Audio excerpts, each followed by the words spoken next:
As a kid, I was often told to let my wounds get fresh air to speed the healing process. But when you go to the hospital with a fresh injury, one of the first things a nurse does is clean the wound and cover it up. If leaving a wound exposed to the air promotes healing, why do doctors recommend covering a wound with bandages and sterilized dressing? Well, first of all, leaving a wound exposed to air to help with healing is not a good idea. With the exception of minor cuts, bruises, or scrapes, it's always best to cover your wounds.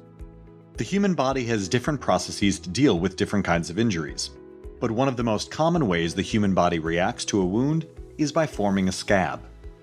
Scab formation starts as soon as you get injured and start bleeding. Special blood cells called platelets spring into action when they sense a breach in a blood vessel. These platelets stick together like glue at the site of the injury to form a clot. This clot acts like a biological protective bandage over the wound and prevents further bleeding. If the injured part of the skin remains uncovered, the clot will dry out and harden, forming a scab. We often think of scab formation as a sign of recovery. Initial scab formation is part of the healing process, but beyond that, scabs aren't desirable. The dry, hard scab is just a byproduct of the clot drying. In fact, the scab actually hampers the healing process by erecting a barrier of dried out and dead cells. Healthy skin cells must work their way beneath these dead cells to form a new tissue.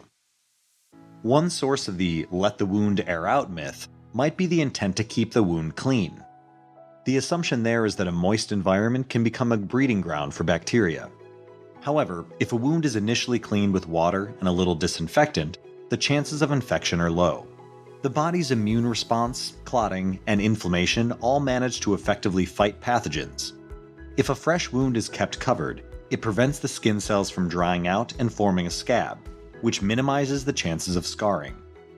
In 1962, researcher George Winters compared wound healing in dry and moist environments and found the latter to be much better. Further research has shown that a moist environment also accelerates the building of new blood vessels in the injured area, while old and damaged tissues are broken down and cleaned away, making space for new cells. Covering a wound also significantly reduces the chances of infection, as it keeps germs, dirt, and unclean water from coming in contact with the injury. Furthermore, an exposed wound offers no protection against further worsening of the wound. If a wound is left uncovered, the scab can be scratched, picked, or torn off, and there are also chances of re-injury. All in all, it's best to cover your wounds, as it helps in protecting your body and accelerating the healing process.